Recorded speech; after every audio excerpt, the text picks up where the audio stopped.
जय हिंद दोस्तों। जय भारत पे आपका स्वागत है।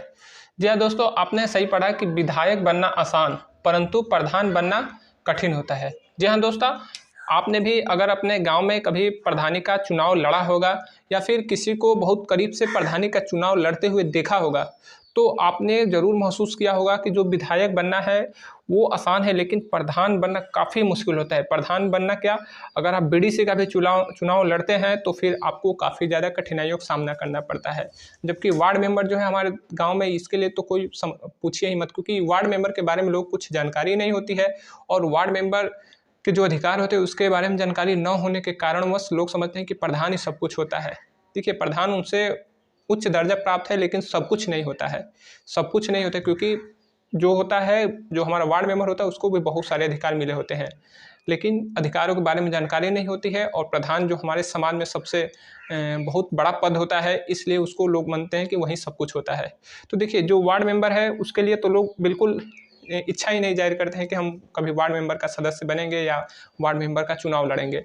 तो और वहीं बीडीसी की बात करेंगे तो बीडीसी में लोग मारामारी करते रहते हैं। बीडीसी में खूब पैसे भी चलते हैं, क्योंकि देखिए बीडीसी लोग अक्सर इसलिए लड़ते हैं, या तो जिसको ब्लॉक प्रमुखी का चुनाव लड़ना हो या कि उसको पैसे की ज़रूरत हो।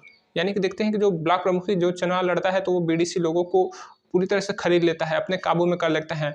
उनको चुनाव से पहले ही अपने जो उसका अड्डा होता है, जो स्थान होता है, वहाँ पे सबको सामूहिक रूप से इकट्ठा कर लेता है। उनको बाइक देता है, तो कोई स्कॉर्पियो तक दे देता है, तो कोई मुँह मांगी कीमत देता है। तो इसलिए होता है क्योंकि ब्लॉक प्रमुखी में जो है बिल्कुल वो खरीद फरोख्त का धंधा चलता है। ब्लॉक प्रमुख का चुनाव कोई आज के समय में अच्छे चुनाव नहीं रह गई है, क्योंकि ब्लॉक प्रमुख जो हमारे गांव के लिए पैसे आते हैं, गांव के विकास के लिए, क्योंकि जो भी राज्य जो पंचायती विभाग है वहाँ से जो फंड रिलीफ किया जाता है गांव के विकास के लिए, तो सबसे पहले आता है वहाँ पे जिला में, यानी कि जिला पंचायत के पास। उसके बाद आता है आपके ब्लॉक प्रमुख के पास, उसके बाद आता है आपके गाँव में। तो फंड जो स्ट्रक्चर है इस तरह से आते हैं, यानी कि 3 सीढ़ियाँ होती है।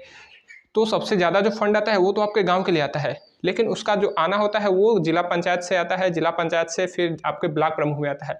तो ब्लॉक प्रमुख में, और आज के समय में मैं बता रहा हूँ कि किसी भी ग्राम पंचायत के लिए बहुत ज़्यादा धन आता है। जी हाँ दोस्तों, अगर उसको कायदे से यूज किया जाए, अगर प्रधान जो गाँव का जो आपका प्रधान है, अगर वो शिक्षित है, जागरूक है और अपने गाँव के लिए, सबसे बड़ी बात होती है कि वो गाँव के लिए समर्पित है, समाज के लिए समर्पित है, समाज के लिए कुछ करना चाहता है, अपने गाँव को एक मॉडल गाँव बनाना चाहता है, तो वाकई में मैं बता रहा हूँ कि आपका गाँव बिल्कुल एक सोने की तरह चमकेगा। क्योंकि इतना सरकार पैसे दे रही है कि अगर एक गाँव का फंड अगर कायदे से अगर उसको यूज किया जाए तो उस गांव के फंड में कम से कम 3 से 4 गांव चमक सकते हैं। जी हाँ दोस्तों, आप जाएंगे अगर वेबसाइट पे, अगर राज्य सरकार के वेबसाइट पे जाएंगे और वहाँ पे ग्राम पंचायतों को जो कितने पैसे आए हैं, पूरा मंथली हर मंथ का उसमें हिसाब दिया रहता है, तो आपको पता चले कि किस गाँव में कितने पैसे आए। और मैंने अपने गाँव का देखा है, बहुत ज़्यादा पैसे मिलते हैं दोस्तों। इतना अगर वो कायदे से केवल एक प्रधान 5 साल में यूज कर दे तो बहुत बढ़िया गाँव का डेवलप हो सकता है। तो गाँव डेवलप क्यों नहीं हो पाते हैं, इसमें भी हमेशा प्रधान का ही दोष नहीं रहता है, जो हमारी जो सामाजिक व्यवस्था है उसमें बहुत बड़ा रोल, उनका अहम रोल होता है। तो इस पर किसी अगले वीडियो में बात करेंगे। पहले हम इसको समझ लेते हैं कि प्रधान बनना कठिन क्यों है। क्योंकि देखिए, जो प्रधान ग्राम प्रधान होता है वो हमारे ही गांव से निकलता है, हमारे ही ग्राम समाज से वो व्यक्ति खड़ा होता है प्रधानी के लिए। एक वार्ड मेंबर के लिए खड़ा होता है, एक बीडीसी के लिए खड़ा होता है, एक जिला पंचायत के लिए भी खड़ा होता है और एक प्रधान के लिए खड़ा होता है। तो इसमें सबसे बड़ा जो पद होता है हमारे लिए ग्राम प्रधानी होता है। वार्ड मेंबर से हमें कोई मतलब ही नहीं रहता है, बीडीसी से कोई मतलब ही नहीं रहता है, जिला पंचायत में कोई मतलब नहीं रहता है। जान दोस्तों, क्योंकि देखिए, हम किसी व्यक्ति को जब अपने जो हमारे नज़दीक रहता है उसी को हम देखते हैं, समझते हैं, और हम अपने नज़दीक में ही कार्यों को देखते हैं, तो हमें उन्हीं सब चीज़ों से मतलब होता है। अगर मान लीजिए हमारे पड़ोस में अगर कुछ घटना घटित होती है तो हमें थोड़ी सी जानकारी हो जाती है, या फिर उससे कुछ हमारा जो भी चीज़ें उनसे जुड़ी हो तो वो चीज़ें हो सकती हैं। लेकिन अब दूसरे गांव में क्या हो रहा है, जिले में क्या हो रहा है, उससे हमें क्या लेना देना होता है। जबकि अगर इसको कायदे से समझा जाए तो हमारे घर से पहले तो हमारे खुद से, फिर हमारे परिवार से, फिर हमारे समाज से, और फिर हमारे गांव से, जिला से और राज्य से, और तब जाके पूरा भारत। यानी कि हमारे खुद से ही, परिवार से ही समाज बनता है। यानी कि हमसे परिवार बनता है, हम परिवार से समाज बनता है, समाज से फिर हमारा गांव बनता है, और गांव से पूरा हमारा जिला बनता है, जिला से राज्य बनता है, और राज्य से पूरे भारत का निर्माण होता है। तो अगर हमें अच्छे भारत के निर्माण करना है, अगर हमें देश को, अगर हमारे पूरे भारत को फिर से विश्व गुरु बनाना है, भारत को एक सुंदर सोने की चिड़िया बनाना है, तो उसके लिए हमें ज़मीनी लेवल से कार्य स्टार्ट करना पड़ेगा, यानी कि स्वयं से हमें कार्य स्टार्ट करना पड़ेगा, जो कि काफ़ी कठिन भी नहीं है। अगर जिस तरह से हमारे देश की राजनीति है, अगर इसमें थोड़ा सा सुधार कर दिया जाए, लेकिन वही इंपॉर्टेंट सुधार है, अगर उसको कर दिया जाए तो फिर हमारा गांव क्या, हमारा पूरा देश बहुत बढ़िया और विकसित राष्ट्र बन सकता है। हमारे जो देश से गरीबी, भ्रष्टाचार, बेरोजगारी, जो भी समस्या है, जो बड़ी बड़ी समस्याएँ हैं जिनको कोई बात नहीं करता है, लेकिन ये बहुत बड़ी समस्या है, ये बिल्कुल छूमंतर हो जाएंगी। जी हाँ दोस्तों, इसको समाप्त किया जा सकता है। अगर पूरी तरह से समाप्त नहीं किया जा सकता तो 95% तो खत्म किया ही जा सकता है। बेरोजगारी कोई समस्या इतनी बड़ी नहीं है, लेकिन सरकार इसको बनाए रखी है। जी हाँ दोस्तों, केवल बनाए रखी है, इसको क्लियर किया जा सकता है। और अगर लोग कहेंगे कि या आप ही अगर सोचते हैं कि मैं गलत कह रहा हूँ, तो मैं आपको पूरे किसी वीडियो में प्रूफ के साथ बताऊँगा किस तरह से इसको सही किया जा सकता है। बशर्ते आप लोग अपने स्तर से राजनीति में थोड़ा सा सक्रियता बरकरार रखिए। जी हाँ दोस्तों, अगर आप राजनीति में सक्रिय नहीं रहेंगे तो फिर आपका गांव, आपका समाज और आपका देश कभी विकास नहीं करेगा, आप कभी विकसित नहीं बन पाएंगे, क्योंकि राजनीति से ही हमें हर चीज़ मिलती है। आप खुद समझिए, देखिए मैंने अभी जो शब्द कहा, राजनीति से ही हमें हर चीज़ मिलती है, इसको थोड़ा गौर से सुनिए।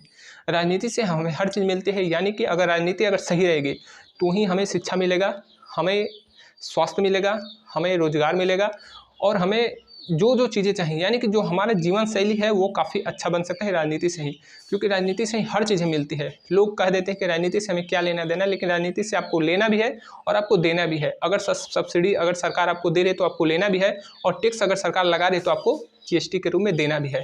जी हाँ दोस्तों, आपको लेना भी है, देना भी है। कभी मत कहिएगा कि हमें सरकार से, राजनीति से कुछ नहीं लेना देना।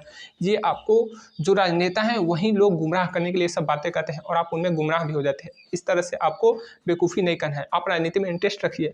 तो हमारा जो प्रधान है, देखिए दोस्तों, मैं बहुत सारे टॉपिक में ऐसा होता है कि बहुत ज़्यादा बात कर देता हूँ, कुछ दूसरा टॉपिक ला देता हूँ। तो देखिए ये जो बातें होती है बिल्कुल इन्हीं एक पॉइंट से जुड़ी हुई होती है, तो थोड़ा सा मैं डिस्कस कर लेता हूँ। थोड़ा मैं भी ज़्यादा चले जाता हूँ, इसके लिए आपसे क्षमा चाहता हूँ। लेकिन फिर मैं आपको टॉपिक पे आता हूँ, बताता हूँ कि देखिए प्रधान बनना इसलिए कठिन होता है क्योंकि वो हमारे समाज से ही निकला व्यक्ति होते हैं, हम उसे अच्छी तरह से परिचित होते हैं, जानते हैं कि ये जो प्रधान पद का प्रत्याशी है वो किस तरह का है, उसकी मानसिकता क्या है, उसकी कार्यशैली क्या है, उसका व्यक्तित्व क्या है, उसका व्यवहार कैसा है, बड़े लोगों के साथ ये किस तरह से व्यवहार करता है, और छोटे लोगों के, यानी कि जो हमारे समाज में अभी भी हमारा समाज जो जाति में बटा हुआ है वो उनके साथ किस तरह से व्यवहार करता है। क्योंकि बहुत से लोग होते हैं जो बड़े लोगों के लिए बिल्कुल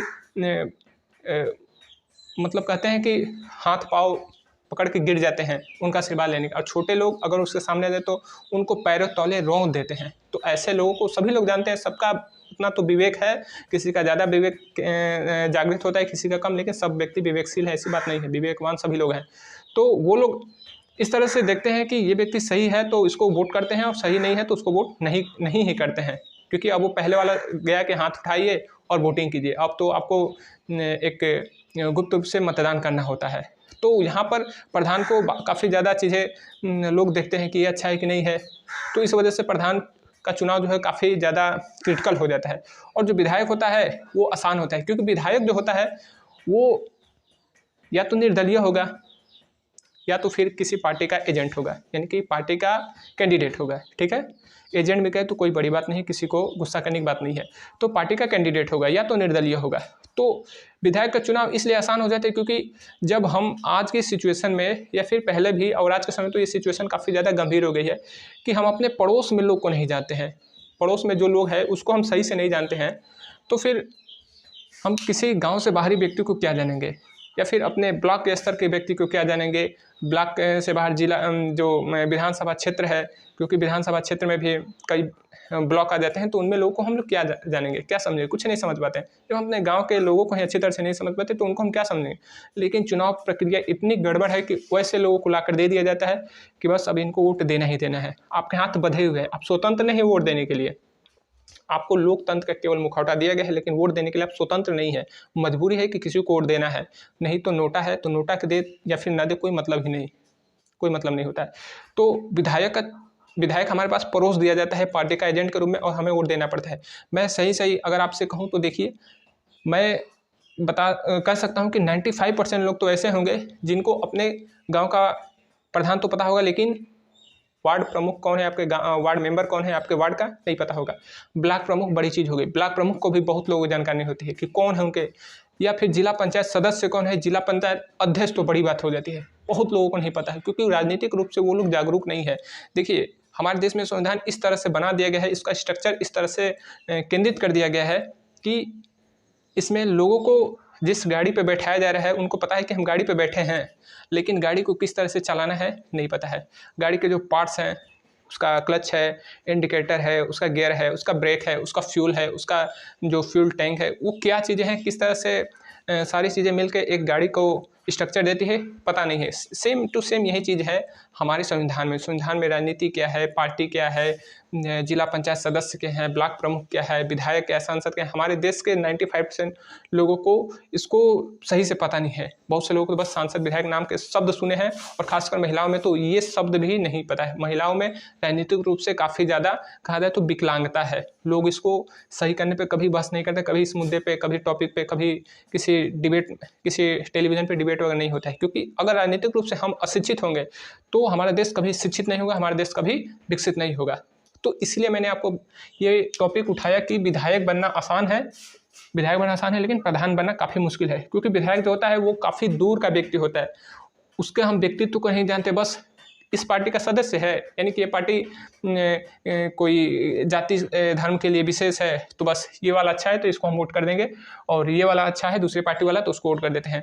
यहाँ तक कि हम खुद केवल जाति धर्म के नाम पे वोट करने के लिए मजबूर भी हैं, क्योंकि हमारे पास कोई और उपाय भी नहीं है। भाई जो लोग खड़े हैं उनको वोट तो देना ही देना है, आखिर वोट नोटा में दे के बर्बाद ही होगा, तो इससे बेहतर है किसी को दे ही दिया जाए। तो मजबूरी है, ना चाहते हुए भी हमें देना ही पड़ता है। लेकिन हमारे अंदर वो तो चीज़ है, मान लीजिए अगर हमारा समाज पुरुष प्रधान समाज है तो जान जाता है विधायक ये व्यक्ति है, इस पार्टी का ये सदस्य है, इस पार्टी ने उसको अपना उम्मीदवार बनाया। लेकिन महिलाओं को तो वो भी जानकारी नहीं होती। हमारे देश में महिलाओं को हम खुद बताते हैं, यानी कि ये हमारे घर में भी होता है, हमारे समाज में होता है। आपसे भी ये चीज़ें छुपी नहीं होगी। मैंने इसको बहुत नज़दीक से देखा है, इसलिए आपसे आज ये टॉपिक लेकर आया हूँ विधायक और प्रधान में, और आपको ये चीज़ें बता रहा हूँ कि घर के महिलाओं को बताना पड़ता है कि ये इस व्यक्ति को वोट देना। बस उनको चुनाव चिन्ह बताना पड़ता है, उस व्यक्ति कौन है, किस पार्टी से, कोई मतलब नहीं होता है। बस ये कमल का फूल है तो ये हाथ है, तो ये हाथी है, तो मतलब इन सब चीज़ों पे बता दो कि इस पे वोट करना है, बस वो जाती है अपना वोट देती है, चलिए, तो उनसे कोई मतलब नहीं होता। यानी कि हमारे देश की जो आधी जनसंख्या है उनको राजनीतिक रूप से बिल्कुल भी निरक्षर किया गया है, साक्षर भी नहीं, निरक्षर किया गया है, उनको अशिक्षित रखा गया है। तो आप राजनीतिक रूप से आप जागरूक होइए, अपने परिवार को भी जागरूक कीजिए। मैं सरकार से भी निवेदन करता हूँ कि लोगों को जागरूक करने के लिए कुछ प्रयास कीजिए, केवल स्कूली पढ़ाई से कुछ नहीं होगा। तो आपको जहाँ तक मुझे उम्मीद है कि प्रधान और विधायक का जो बनना आसान है, प्रधान बनना कठिन है, ये तो समझ में आ ही गया। और बहुत सारी बातें मैंने आपको बता दी, तो वीडियो थोड़ा लंबा हो गया, लेकिन काफ़ी अच्छी इसमें मैंने आपको जानकारी दी है। तो उम्मीद करूँ कि आपको मेरी ये जानकारी पसंद आई होगी। और फिर मिलेंगे अगले वीडियो में किसी अन्य राजनीतिक मुद्दे को ही लेकर। तो मिलेंगे फिर अगले वीडियो में, तब तक के लिए जय हिंद।